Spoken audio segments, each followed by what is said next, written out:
భారత ప్రభుత్వానికి పండిత్ జవహర్లాల్ నెహ్రూ వల్లభాయ్ పటేల్ కప్పచెప్పిండా? నిజాం ఏమి ఇష్టపడలేదు కదా. ప్రజా తిరుగుబాటు వచ్చినప్పుడు, ప్రజలు స్వేచ్ఛ కోరుకున్నప్పుడు తప్పని పరిస్థితుల్లో తల ఒగ్గవలసిన పరిస్థితులు నిజాం ప్రభువుకే తప్పలేదు. ప్రపంచంలోనే ఆగర్భ శ్రీమంతుడు నిజాం, అత్యంత శక్తివంతుడు. అలాంటి నిజామే ప్రజా ఉద్యమం వచ్చినప్పుడు, సాయుధ రైతాంగ పోరాటం జరిగినప్పుడు నిజాం ప్రభువు గారే తల వంచి భారత ప్రభుత్వానికి తన రాజ్యాన్ని అప్పగించిన పరిస్థితి మనం కళ్ళతో చూసినాం. అదేం ఎప్పుడో జరిగింది కాదు. అట్లాంటిది తెలంగాణ రాష్ట్రంలో కూడా ప్రజలు ఒక తీర్పు ఇచ్చిండ్రు. ఆ తీర్పును మీరు గౌరవించాలి కదా. 5 సంవత్సరాల కోసం ఎన్నుకున్న ప్రభుత్వము 6 నెలలు, మొదటి 6 నెలలు పార్లమెంట్ ఎన్నికలు, ఎలక్షన్ కోడే కదా. పెళ్ళైన అల్లుడికి ఆషాఢ మాసం అడ్డం వస్తే అత్తగారింటికి పోగలుగుతాడే? కొత్త అల్లుడు, మీరు అందరూ కొత్త అల్లుల్లో ఈ సమస్య ఎదుర్కొనే ఉంటారు కదా. కొత్తగా పెళ్ళైన అల్లుడు వాళ్ళు ఎంత కట్న కానుకలు ఇచ్చి పెళ్లి చేసినా ఆషాఢ మాసంలో అత్తగారింటికి పోలేని పరిస్థితి. అట్లనే మొదటి 6 నెలలు ఎలక్షన్ కోడ్ వల్ల నేను మా బట్టన్న సచివాలయానికి రానేలేదు. ఎన్నికల కోడ్తో పరిపాలన మీద మేము దృష్టి పెట్టడానికి లేకుండా పోయింది, అధికారులను పిలిచి సమీక్షించడానికి వీళ్ళు లేకుండా పోయింది. ఈ 5 నెలలే కదా మేము పరిపాలనలో కుదురుకొని నిర్ణయాలు తీసుకొని పరిపాలన గాడిలో పెట్టి ముందుకు తీసుకెళ్తున్నాం కదా. ఈ మాత్రం కూడా చంద్రశేఖరరావు గారికి అవగాహన లేదా? హరీష్కు, కేటీఆర్కు లేకపోవచ్చు. ఎందుకంటే వాళ్ళకు చిన్నపిల్లల మనస్తత్వం, అవతల దగ్గర మంచి ఆడబొమ్మ ఉంటే మన దగ్గర లేదంటే దాన్ని ఇరగొట్టాలన్న ఆలోచన పిల్లలలో ఒక చిన్న తెలియని సాడిస్టిక్ ప్లెజర్ ఉంటుంది. మీరు పార్కులలో పోయి చూస్తే తెలుస్తుంది. లేకపోతే స్కూల్లో పిల్లల దగ్గర మన పక్కోడి దగ్గర మంచి ఆటబొమ్మ ఉంటే వీడు దాన్ని గుంజుకోనికి ట్రై చేస్తాడు, వాడు ఇవ్వకపోతే వీడు దాన్ని పలగొట్టి వెళ్ళిపోతాడు. ఎందుకంటే నా దగ్గర లేదు వాళ్ళ దగ్గర ఎందుకు ఉండాలని. హరీష్కు, కేటీఆర్ గారికి సాడిస్టిక్ ప్లెజర్ ఉండొచ్చు. మాకు లేని అధికారం వీళ్ళ దగ్గర ఎందుకు ఉండాలి, బట్టి గారి దగ్గర ఎందుకు ఉండాలి, రేవంత్ రెడ్డి దగ్గర ఎందుకు ఉండాలి, పొంగులేటి శ్రీనివాస్ రెడ్డి దగ్గర ఎందుకు ఉండాలి? ఉండొద్దు. దాన్ని ఎట్లో గట్ల ఇరగొడదామో పలగొడదామో అని వారికి ఆలోచన ఉండొచ్చు. ఎందుకంటే అట్లాంటి దుందుడుకు స్వభావం ఒక వయసులో ఉంటుంది. కానీ అన్ని అనుభవాలు ఉన్న చంద్రశేఖరరావు గారు వాళ్ళను పిలిచి కూర్చోబెట్టి తప్పు అని చెప్పాలి కదా.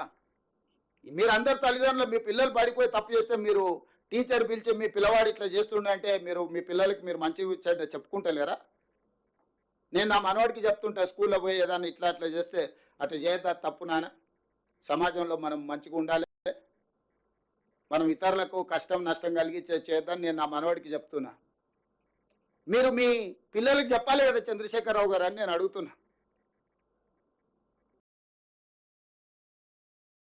ఎటమటంగా వ్యవహరిస్తే ఇది వారికి క్షేమం కాదు, రాష్ట్రానికి కూడా మంచిది కాదు. ఎటమటంగా వ్యవహరించినప్పుడు చట్టం తన పని తాను చేసుకుంటూ పోతుంది. ఎవరు చట్టానికి అతీతులు గారు. డాక్టర్ బాబాసాహెబ్ అంబేద్కర్ పేదవాడి నుంచి ప్రధానమంత్రి వరకు ఒకే ఓటు హక్కు ఇచ్చి, ఒకే రకమైన చట్టాన్ని ఇచ్చి, ఒకే రకంగా అందరినీ దేశంలో ఉండే ప్రతి పౌరుడు సమానము అని వారు రాజ్యాంగం రాసిపోయినరు. దాన్నే మనం ఈ 75 సంవత్సరాల నుంచి అదే బైబుల్గా, అదే భగవద్గీతగా, అదే ఖురాన్గా అన్ని మతాలు దాన్నే ఒక ఆదర్శంగా తీసుకొని, రాజ్యాంగాన్ని ఆదర్శంగా తీసుకొని ముందుకు వెళ్తున్నాము. ఈ సచివాలయాన్ని కూడా మా ఒత్తిడితో డాక్టర్ బాబాసాహెబ్ అంబేద్కర్ గారి పేరు పెట్టాల్సిన పరిస్థితి చంద్రశేఖరరావు గారికి వచ్చింది. అక్కడ కూర్చొని నేను చెప్తున్నా, ఈ తెలంగాణ రాష్ట్రము 29 రాష్ట్రాలలో ఒక మంచి సాంప్రదాయాలు ఉన్న రాష్ట్రంగా తీర్చిదిద్దుదాము. మా ప్రభుత్వము మిమ్మల్ని గౌరవిస్తుంది, ప్రతిపక్ష నాయకుడిగా గుర్తిస్తుంది. మీరు మీ బాధ్యత నెరవేర్చండి. ఒకవేళ మీకు ఏదన్నా మమ్మల్ని కుర్చీలలో చూడడం మీరు నామోషిగా ఒకవేళ మీరు ఫీల్ అయితే కొంతకాలం మమ్మల్ని స్వేచ్ఛగా పనిచేయనియండి. ప్రతిరోజు మీరు చేసే తప్పులను, ఈ తప్పులను సరిదిద్దడం పక్కన పెడితే ఆ అప్పులను మోయడానికి నడువు వంగిపోతుంది. రాష్ట్రం మొత్తం ప్రజల ఉద్యోగస్తులకు 6,500 కోట్లు జీతభత్యాలు ఇస్తే ఆయన చేసిన అప్పులకు అసలుకు మిత్తికి 6,500 కోట్లు ప్రతి నెల కట్టాల్సి వస్తుంది. మేము చేసిందే 52,000 కోట్ల అప్పులని మేము విడుదల చేస్తే 1,00,000 కోట్ల అప్పులు చేసిందని బుకాయిస్తాడు. అంటే ఇట్లాంటివన్నీ కూడా ప్రతిపక్ష పార్టీగా మీకు మంచిది కాదు. మీరు 10 సంవత్సరాలు ప్రభుత్వంలో ఉన్నారు. మీరు ఈ 10 సంవత్సరాల పరిపాలనలో మీరు చేసిన తప్పులను సవరించుకుంటూ, మీరు చేసిన అప్పులను కట్టుకుంటూ పరిపాలన గాడిన పెట్టాలనుకుంటున్నాము. ఈరోజు ఇందిరమ్మ, అదేవిధంగా ప్రతి మండల కేంద్రంలో ఒక మోడల్ హౌస్ కట్టడానికి అనుమతి ఇస్తున్నాం. ఎందుకంటే ఏ విధంగా కట్టుకోవచ్చు, ఒక మోడల్ హౌస్ ప్రతి మండల కేంద్రంలో కడితే పేదలు వచ్చి ఆ మోడల్ హౌస్ను చూసుకున్నారనుకో, ఎందుకంటే వాళ్ళకి స్వేచ్ఛ ఇచ్చిన వాళ్ళు కట్టుకోవడానికి. అదే సందర్భంలో మండల కేంద్రంలో ఒక మోడల్ హౌస్ కడతాం, ఇందిరమ్మ మోడల్ హౌస్. దాన్ని చూడడం ద్వారా వాళ్ళు ఎట్లా ప్రతి ఇంచ్ ఎట్లా ఉపయోగించుకోవచ్చో, ప్రతి ఇంచ్ వాళ్ళ ఇంట్లో వాళ్ళు ఎట్లా వినియోగించుకోవచ్చో, వాళ్ళ కిచెన్ కానీ, బెడ్రూమ్ కానీ, అటాచ్డ్ బాత్రూమ్ కానీ, హాల్ కానీ ఏ రకంగా మెటిక్యులస్గా డిజైన్ చేయించవచ్చో, మంచి సాంకేతిక నైపుణ్యం ఉన్న ఆర్కిటెక్ట్స్తో కొన్ని డిజైన్ చేసినాం. ఇక్కడ డిజైన్స్ కూడా మేము ముందర డిస్ప్లే చేసినాం. వాటిని చూసుకోవడం, ఇట్లనే కట్టాలనే నిబంధన లేదు, కానీ ఎట్లా కట్టుకుంటే బాగుంటుందో కూడా ఒక మోడల్ హౌస్ ప్రతి మండల కేంద్రంలో నిర్మించాలని నిర్ణయం తీసుకున్నాం. నిరుపేదలకు ఎవరైనా మండల కేంద్రానికి వచ్చినప్పుడు ఆ మోడల్ హౌస్ను చూసుకొని పోయే విధంగా ఏర్పాటు చేస్తాం. ఇది ఒక మంచి కార్యక్రమం. మిడ్మానేరు ప్రాంతానికి కేసీఆర్ గారు అల్లుడు. సిరిసిల్ల రాజన్న వేములవాడ పోయినప్పుడు మాట ఇచ్చిండు, మీ ముప్పు గ్రామాల అల్లుడే ముఖ్యమంత్రి అయ్యాడు, మీకు ఇస్తున్నాం ఇండ్లు అని. ఇవ్వలే, కానీ నేను ఇచ్చిన 5,000 ఇండ్లు మన పోయి. వారు చెయ్యలేని విషయాలను మేము పరిష్కరిస్తున్నాము. మేమేం గొప్పగా కూడా చెప్పుకుంటలేము, బాధ్యత అనుకుంటున్నాం. గొప్పల కోసం చెప్పడం లేదు.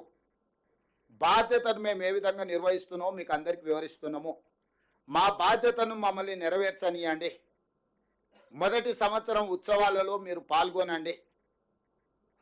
వారికి ఈ వేదిక మీద నుంచి పొన్నం ప్రభాకర్ గారికి సూచన చేస్తున్న ప్రోటోకాల్ ఆఫీసర్స్ కూడా కల్వకుంట్ల చంద్రశేఖరరావు గారు సమయం తీసుకొని, ప్రధాన ప్రతిపక్ష నాయకుడు, అదేవిధంగా భారతీయ జనతా పార్టీ అధ్యక్షుడు కేంద్ర మంత్రి కిషన్ రెడ్డి గారికి, బండి సంజయ్ గారికి, ప్రత్యేకంగా పొన్నం ప్రభాకర్ గారే ప్రోటోకాల్ ఇన్ఛార్జ్ కింద మినిస్టర్గా వారు వెళ్ళి వారికి ప్రత్యేకంగా ఆహ్వాన లేఖలు అందించి ఈ కార్యక్రమంలో పాల్గొని, ఎందుకంటే ఈ పండుగ అందరి పండుగ, ఇది ఒక కాంగ్రెస్ పార్టీదో ఇంకోరిదో కాదు.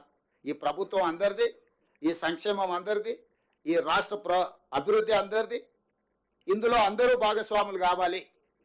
అందరినీ భాగస్వాములు కావాలని నేను పిలుస్తున్న 7, 8, 9 తారీఖుల్లో ఈ సచివాలయ ప్రాంగణం, నెక్లెస్ రోడ్డు, బుద్ధ పూర్ణిమ ప్రాంతం, ఇదంతా కూడా